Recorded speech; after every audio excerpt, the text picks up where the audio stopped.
Welcome back to Sail to Sleep, where we explore the darker currents of maritime history. Tonight, we venture into the shadowed alleyways of port towns, where a different kind of siren called to men who'd spent months at sea. This is the story of the women who haunted the waterfront, the ones sailors' wives feared more than storms or shipwrecks. In every port from Amsterdam to Charleston, from Liverpool to Shanghai, there existed women who lived in the liminal space between land and sea. They weren't mermaids with fishtails and enchanting songs.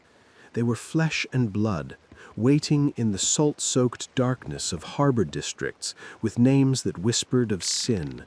The Holy Ground in New York, Diwalin in Amsterdam, the Barbary Coast in San Francisco. These were the women who made sailors forget. The bumboats would arrive at dusk, small vessels rowing out to naval ships anchored in harbor.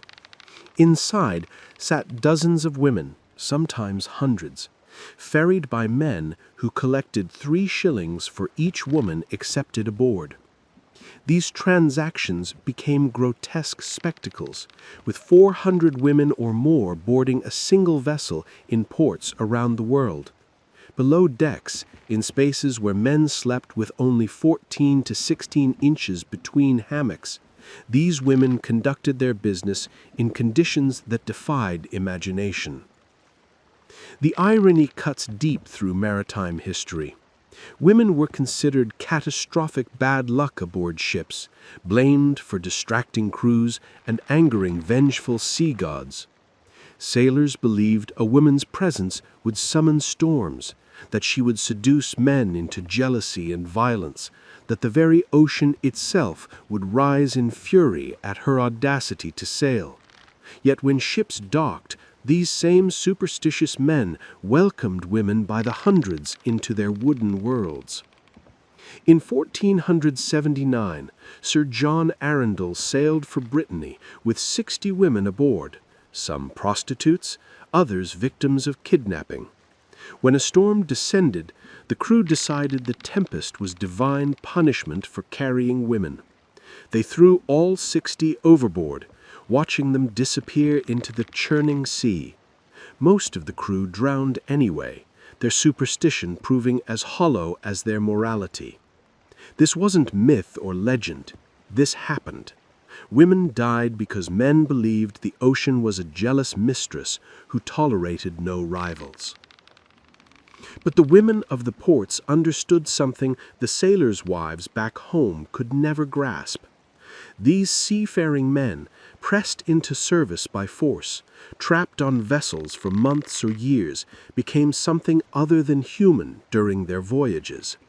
They returned to land hollow-eyed and desperate, their minds fractured by isolation, their bodies aching with needs that had fermented in the salt air. The women waiting in port towns offered oblivion, a few hours where memory dissolved like morning fog. The sailors spent their wages within days, sometimes hours. They stumbled between brothels and taverns in districts designed to drain their pockets, places where bartenders and shopkeepers worked in conspiracy to separate men from their money. A sailor might blow through months of pay in a single night of drinking and carnality, then wake to find himself robbed, beaten, or pressed onto another ship simply to have somewhere to sleep. These port women occupied an impossible position. Society vilified them while simultaneously requiring their services. They were blamed for spreading syphilis and other venereal diseases that ravaged maritime communities, yet authorities turned blind eyes to bumboats ferrying them to naval vessels. Some officers argued prostitution prevented even darker behaviors among all male crews packed into confined spaces. The women bore society's judgment while serving its unspoken needs. The women had their own folklore.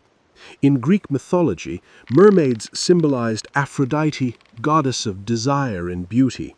known as the source of all biological yearning. Medieval European tales claimed mermaids could become human and gain souls if they married mortals and bore their children. But most legends portrayed mermaids as soulless temptresses, reflecting the ancient taboo against women near water. The port prostitutes inherited this mythology, becoming living embodiments of the mermaid archetype. Women who existed between worlds, neither fully respectable nor completely condemned. Christopher Columbus reported seeing 3 mermaids in 1493. Sailors throughout history claimed similar sightings, probably glimpsing manatees through months of isolation and longing. But perhaps they were also seeing these port women, figures who appeared almost supernatural in their ability to materialize whenever ships docked, to vanish back into the waterfront shadows when vessels departed. The women of 18th century Bristol and Nantes, of 19th century Bath and Charleston, lived short, brutal lives. Many were married to sailors themselves, their husbands gone for years at a time, forcing them into prostitution simply to survive. Others were country girls who'd migrated to port cities seeking work, only to discover respectable employment paid $1 per week, while prostitution earned $20 to $100, depending on the establishment's elegance. They worked in brothels near theaters and taverns, in the dank spaces below decks, in rented rooms where multiple women shared beds, taking turns entertaining clients. The poorest catered to common sailors, the more fortunate to officers and merchants. Some port women became mistresses to wealthy men, signing contracts that promised homes and clothing in exchange for exclusive access to their bodies. In New Orleans and Charleston, quadroon women attended annual balls specifically designed to connect them with white planters seeking mistresses. Death came early to these women. Disease was rampant. Violence was common. Many ended their days in poorhouses or unmarked graves, their stories lost to the same historical erasure that made women invisible throughout maritime records. Naval logs never mentioned them unless documenting their removal. Official histories pretended they didn't exist, even as their presence shaped the rhythm of maritime life for centuries. But sailors remembered. They carried memories of these women through subsequent voyages, comparing every port's offerings, seeking familiar faces in unfamiliar harbors. Letters home to wives went unwritten, while sailors spent evenings in waterfront establishments. Marriages dissolved not from a single infidelity, but from the accumulated weight of these repeated forgettings, these deliberate erasures of domestic life. The women who made sailors forget their wives were neither villains nor victims in any simple sense. They were survivors navigating impossible circumstances, offering a service that maritime culture simultaneously demanded and despised. They were the dark mirror of the faithful wives lighting candles in windows, the shadow side of romantic notions about life at sea. Their descendants still work in port cities worldwide, though the wooden ships have given way to container vessels and cruise liners. The essential transaction remains unchanged.